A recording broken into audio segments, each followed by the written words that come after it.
এই জগতে যারা মা হয়েছে তারাই একমাত্র বুঝবে। সন্তান গর্ভে 5 মাস বয়স হয়, মাতৃস্তনে দুগ্ধ আসে।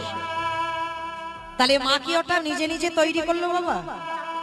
নিজে যদি তৈরি করতে পারতো তাহলে একটা সন্তান গর্ভে আসবার আগে কোনো মাকে বলে দেখো তো পারে কিনা? কখনো পারবে না। কেন পারবে না? কারণ ওটা তো মা নিজে তৈরি করেনি, গ্রাম প্রতিবেশীরা দেয়নি, আত্মীয় পরিজন দেয়নি। তাহলে দিল কে? না বিশ্বের স্রষ্টা মালিক ভগবান।